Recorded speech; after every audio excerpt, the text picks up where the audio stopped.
Merci tout le monde. C'est un très grand plaisir pour moi d'être encore une fois ici avec Corinne, avec mes amis canadiens. Je voudrais commencer en soulignant que les terres sur lesquelles nous sommes réunis font partie du territoire traditionnel non cédé des Mohawks, qui a longtemps servi de lieu de rassemblement et échange entre les nations. J'aimerais aussi saluer la présence aujourd'hui dans la salle de Raymond Bachand. Où est Raymond?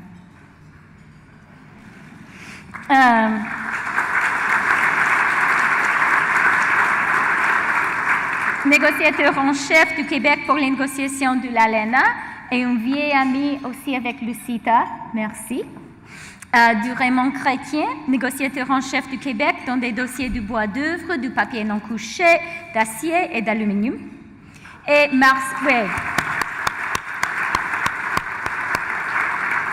du Marcel Grelieu, membre du conseil de l'ALENA. Merci Marcel.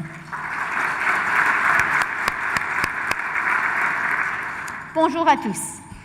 Merci beaucoup de m'avoir invité à me joindre à vous aujourd'hui. Depuis plus de 30 ans, le Conseil des relations internationales de Montréal est l'un des forums les plus importants du Canada à travers lequel ceux qui partagent un intérêt pour les enjeux internationaux peuvent se réunir pour débattre et discuter des affaires mondiales. C'est certainement un honneur et un privilège pour moi de contribuer à ces conversations aujourd'hui, alors que nous parlons du Canada dans un monde en changement. Plus précisément, j'aimerais vous parler des principaux enjeux sur lesquels nous devons nous concentrer si nous voulons maintenir le système multilatéral qui sert si bien le monde depuis plus de 70 ans. Ces enjeux sont affaiblissement croissant de l'ordre international fondé sur des règles et la menace que l'autoritarisme recherche fait peser sur la démocratie libérale en soi. Au cours des dernières années, il a été alarmant de voir que certaines démocraties, dont le Venezuela malheureusement, ont glissé vers l'autoritarisme et que certains pays qui avaient entrepris le difficile passage du communisme au capitalisme démocratique ont reculé. L'exemple le plus triste à mes yeux est celui de la Russie. Même au sein du club des riches démocraties occidentales, nous assistons localement à une montée des mouvements antidémocratiques, qu'ils soient néo-nazis, suprémacistes blancs, incels, nativistes ou antimondialistes radicaux. Ces mouvements cherchent à saper la démocratie de l'intérieur. La démocratie libérale est également attaquée de l'extérieur. Les régimes autoritaires cherchent activement à nous ébranler à coups d'activités de propagande et de l'espionnage sophistiqué et bien financé. Ils cherchent à séduire les petits pays, ceux qui oscillent entre la démocratie et l'autoritarisme. Nos démocraties libérales sont vulnérables sur leur propre territoire, en partie parce que la classe moyenne s'appauvrit. Lorsque les gens croient que leur avenir économique est en danger, que leurs enfants ont moins de possibilités qu'ils n'en ont eu eux-mêmes dans leur jeunesse, c'est alors que les gens deviennent vulnérables aux démagogues qui font porter le blâme à l'étranger à l'autre, qu'il s'agisse des immigrants venus dans leur pays ou de leurs partenaires commerciaux à l'international. Avec des salaires médians qui stagnent, des emplois qui deviennent plus précaires, des pensions incertaines, le logement, les services de garde et de l'éducation qui deviennent moins abordables, les familles de la classe moyenne n'ont pas tort de se sentir abandonnées. Telles sont les conséquences humaines déchirantes, la crise de croissance, si je puis dire, des grandes forces transformatrices des 40 dernières années, la révolution technologique et la mondialisation. Alors, quelle est la solution? Lorsqu'il s'agit du commerce, nous devons instaurer des normes du travail qui ont du mordant, comme le Canada et l'Union européenne l'ont fait dans leur accord de libre-échange et comme nous en discutons dans le cadre des négociations en cours en vue de moderniser l'ALENA. Il est grand temps de mettre l'Organisation mondiale du commerce à jour en fonction des réalités de 2018 et au-delà. Nous devons aussi nous attaquer sérieusement aux obstacles non tarifaires au commerce et aux transferts technologiques forcés. Cependant, la réponse primordiale aux doléances légitimes de la classe moyenne réside avant tout dans la politique intérieure. La classe moyenne et ceux qui travaillent fort pour y accéder ont besoin de la sécurité qui vient de l'éducation des jeunes, des soins de santé pour leurs familles, des bons emplois pour leurs enfants et de la dignité dans leur retraite. Nous devons réfléchir aux emplois de l'avenir pour nos concitoyens et veiller à ce que ces emplois s'accompagnent à un salaire décent et à ce que nos gens aient les compétences nécessaires pour les occuper.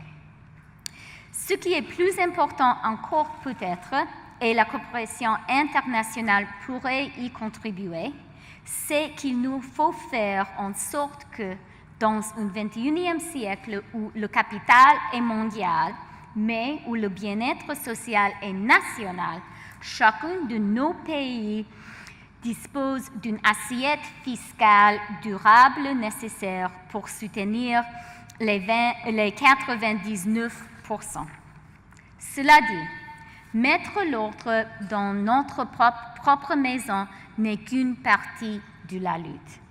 À vrai dire, l'autoritarisme est en marche et il est temps pour la démocratie libérale de riposter.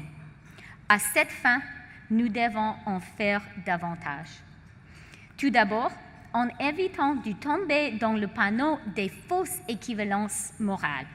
Il est faux de dire que les démocraties sont inévitablement imparfaites, dont elles n'ont pas l'autorité morale nécessaire pour critiquer les régimes autoritaires.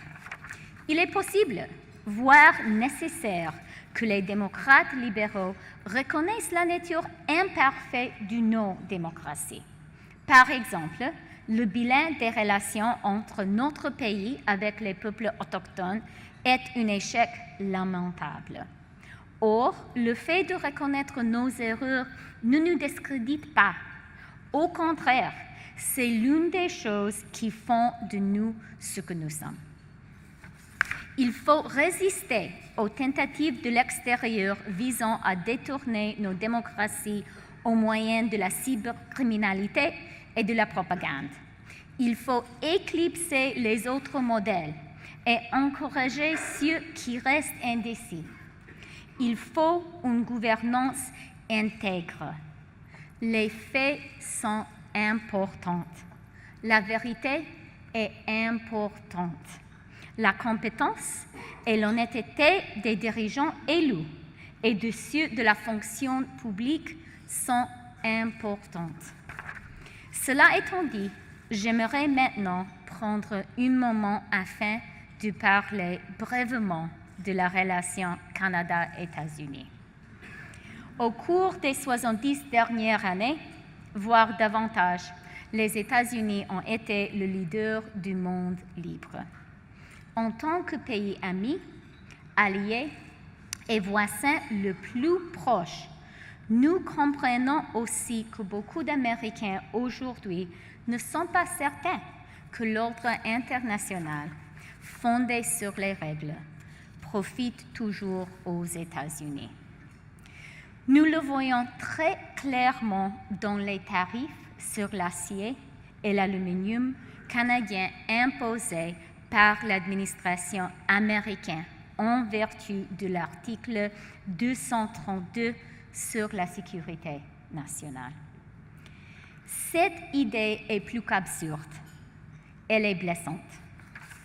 Ces tarifs ne visent pas à réagir à des actions injustes, d'autres pays qui seraient désavantageuses pour l'industrie américaine.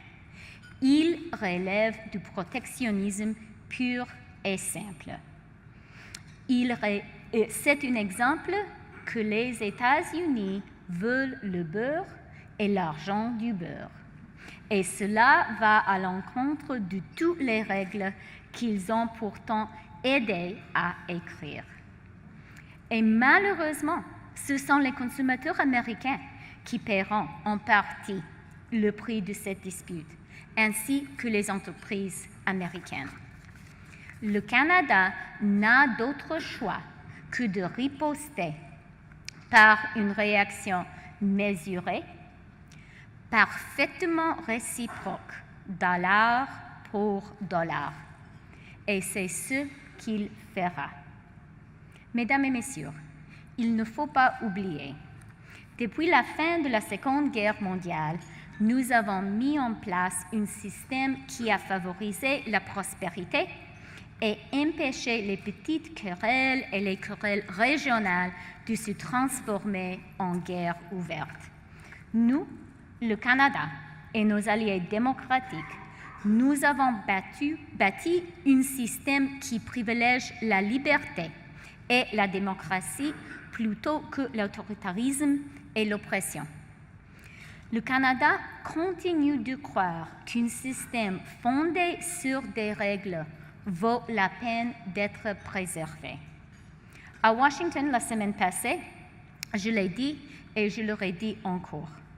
La voie qui est de loin la plus sûre et la plus durable consiste à renforcer notre alliance actuelle de démocratie libérale, à ouvrir la porte à de nouveaux amis, à des pays dont le passé n'a pas été facile, comme la Tunisie, le Sénégal, l'Indonésie, le Mexique, le Botswana, le Chili ou l'Ukraine, à consolider et à renouveler l'ordre international fondé sur des règles que nous avons établies ensemble, à exiger, ce faisant, que tous les États, qu'ils soient démocratiques ou non, respectent les mêmes règles.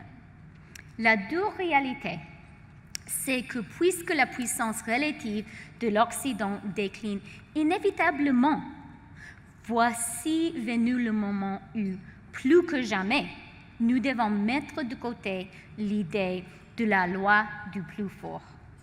Voici venu le moment pour nous de nous appuyer sur la primauté du droit, afin que les puissances montantes soient incitées à respecter ces règles également. Nos amis dans les démocraties du monde, en Europe, en Asie, en Afrique et ici, dans les Amériques, sont à nos côtés. Je tiens à préciser que le Canada sait ce qu'il veut et nous serons prêts à relever le défi, tout en protégeant les droits, les valeurs et les intérêts des Canadiens et Canadiennes. Merci.